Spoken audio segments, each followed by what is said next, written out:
All right, welcome back. Sex Addiction Recovery Association session 6. We are going to jump right into this. And by the way, I'm just grateful you're here.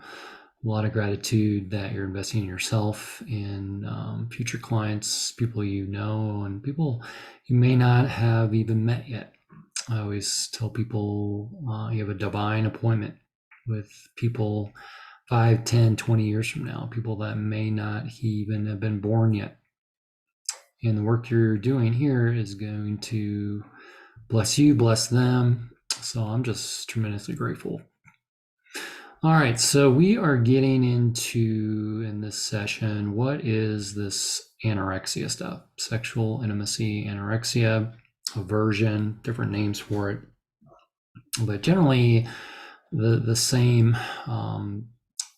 But first, today we're going to look at it from knowing that this is not in the DSM. Okay, sexual aversion, vaginismus for the women, ED for the men. The DSM is more a medical, physical disorder. Okay, it doesn't necessarily tie in the emotional, relational, the PTSD, the complex PTSD history. Okay, now this was first identified by Patrick Carnes, PhD, back in the day. And he had the sex addiction model that he developed was basically modeled off the AA model. Okay, so we didn't know what we know now. And then he began to realize that there's this thing called sexual anorexia. These clients, he was working with that had an aversion of not wanting sex. So again, anorexia from the medical model means starvation. So we use it here in SARA to mean not starvation of food, the medical word, but starvation of love. Okay, and withholding. Okay. And so treatment was much like what he had built around the sex addiction model. So first came the sex addiction model based on the AA model, and then came the sexual anorexia model. And so, like the sex addiction model, he encouraged abstinence from sex. Now, this became a problem because it just prolonged the anorexia, made it worse. And in my research, and I write about this in Out of the Darkness, about 60% of the clients we work with are not only sex addicts, but also anorexic. So if you have a group of 10 men, especially, you can guesstimate about 60% of those men are also emotional, relational, sexual intimacy anorexics. Okay, but they're not being treated as such. So therein lies a big, big problem. And that's why you need to understand this material. Okay. So even though back in the day we're trying to help people, okay, they're sex addicts, we're going to treat them this way, you need to abstain from sex for a while, kind of a drying out period like AA. In monogamous married relationships, this created more of a problem for the partner not being touched, loved, sexually intimate with them. Okay. Now, Dr. Doug Weiss, PhD, used the same 10 criteria in coining the term intimacy anorexia. Okay. And I worked with Doug for 7-8 years. Amazing material, both him and Patrick. Very grateful for the work they've done, the groundwork they've done that we can build on. So for him, anorexia is more of a doing it on purpose, like sex addiction.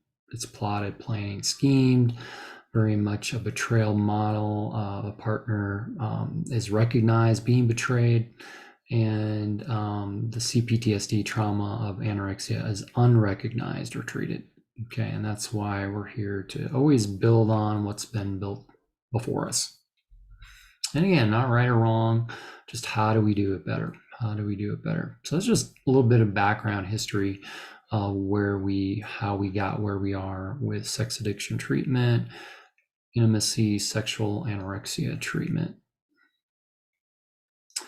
So anorexia for men in the DSM, again, this is not in the DSM, so you're going to notice physical things like male orgasmic disorder, male erectile dysfunction, or ED,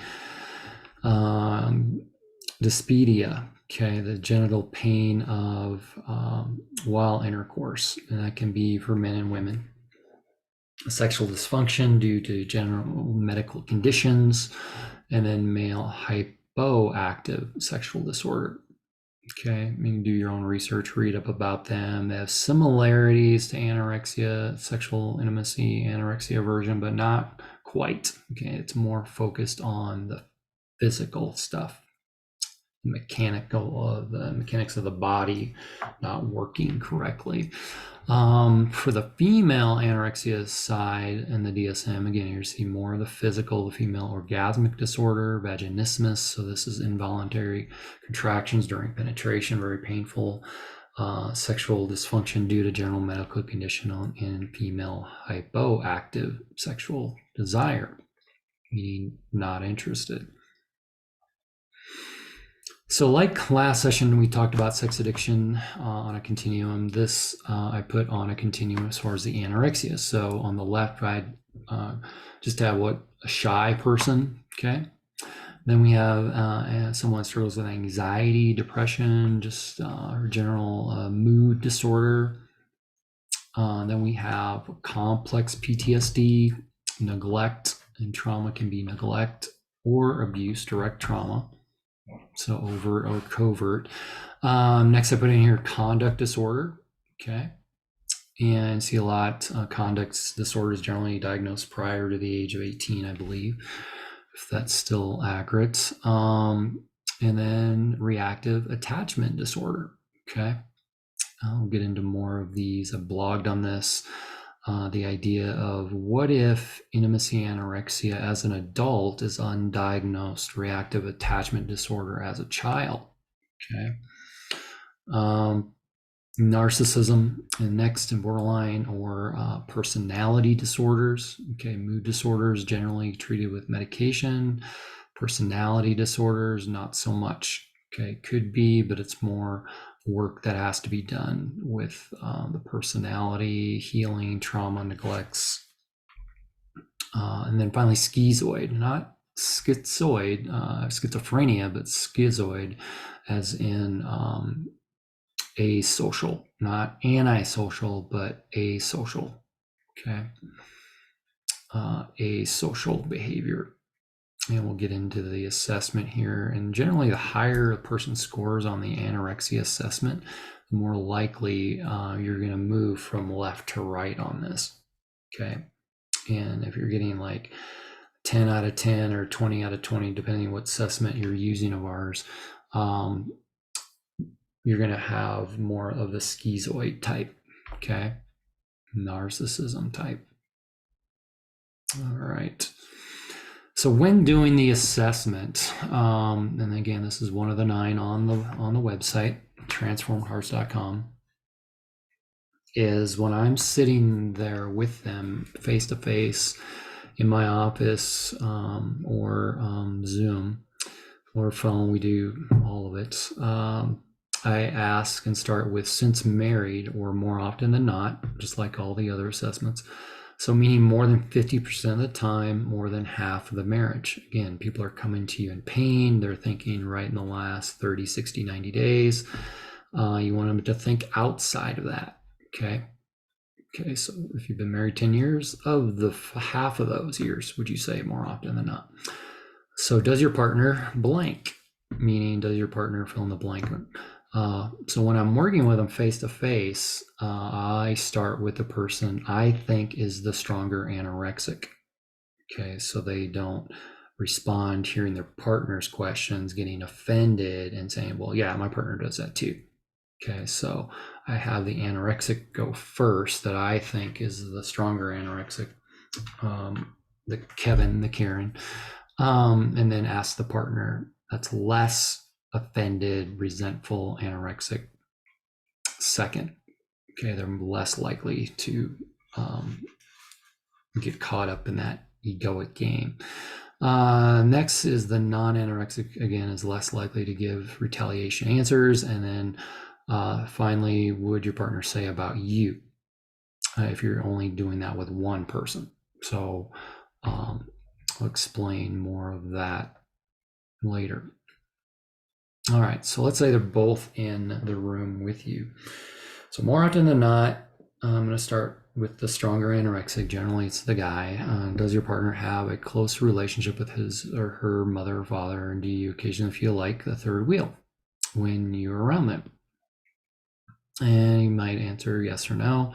And then I'd ask the same question to the partner, the wife, the woman.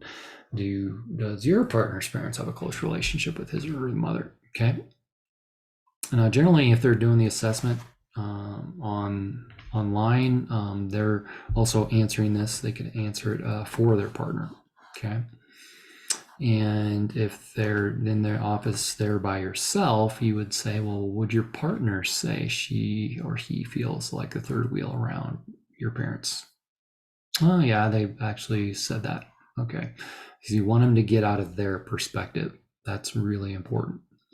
Next question, do your partner's parents guilt or shame your partner into doing things for them or coming to visit them? Or does your partner have a difficult time setting boundaries with their own parents or the ability to say no to them? Okay, this is also known as codependency. We're learning that.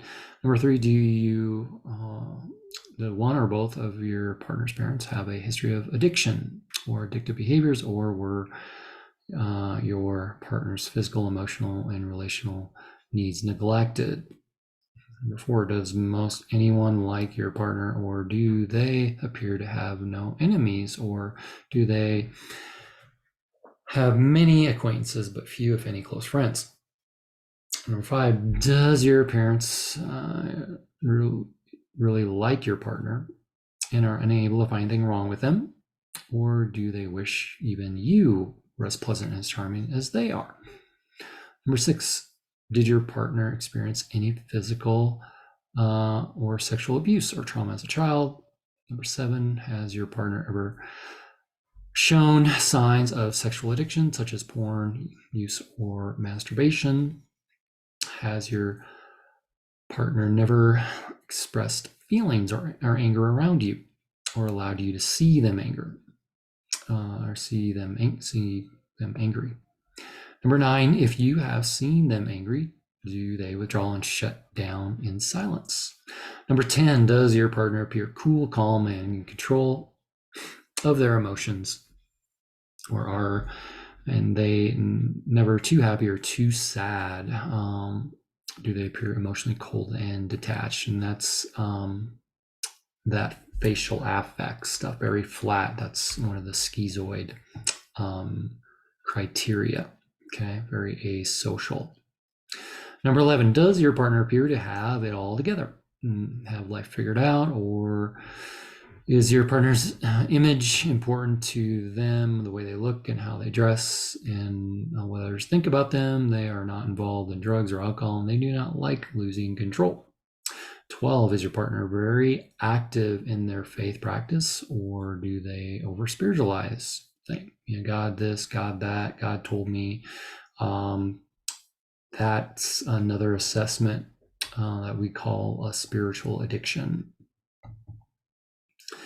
13, is your partner often busy at work or at home, or do they have difficult time finding relational time for you? Or are there reasons for not having time for you appear to be justified? Busy at work, gotta do, gotta go type of stuff. Did your partner not date much or at all before meeting you? 15, did you meet them online, or has much of your dating relationship been long distance? Very common. 16, when together, does your partner have difficulty making simple decisions, such as where to eat and what to do during the date? Or do they make everything a question? Do you want to go out for Italian or Mexican? Or do you have a difficult time making assertive statements such as, I want to take you out for Italian tonight? That's a very common one. I'll get into upper level trainings on that. Why I work with the anorexic on how to start making statements and not questions. Okay. And there's a reason they make everything a question. Tied definitely to codependency. 17, does your partner show resistance or awkwardness toward non-sexual touch, such as hugs, holding hands, and cuddling? 18, does your partner make you feel guilty or shame you about spending money, or do they question how your family spends their money? 19, does your partner often blame others for problems in their life, or do they have a difficult time owning their mistakes or apologizing with sincerity? And 20, does your partner act differently in a group as they may be in the life of the party and socially involved, or when alone with them, they are reserved and have difficulty expressing their thoughts and feelings, and they do often accuse, blame, and criticize you in private? Can all begin to build on kind of that offended stuff. It's connected. It's all connected. So that is the sexual intimacy anorexia assessment, aversion. Hopefully you're starting to connect some dots. And the best way to do this is do it yourself. Learn. You can only help people on this journey of recovery and therapy as far as the road that you have taken this. Okay. Some people don't like that. I understand that, but it's one of those spiritual laws we've talked about. It's inescapable. Generally speaking, you can only take people as far as you've been. So hopefully you're connecting more dots, this beginning to really put the nuts and bolts on this anorexia stuff, what it is, how it's similar but very different than the DSM, and how it's similar and connected to the sex addiction stuff, but also codependency. So I'm grateful you're here. Thank you for taking the time to learn some new things today. And we'll see you in the next session.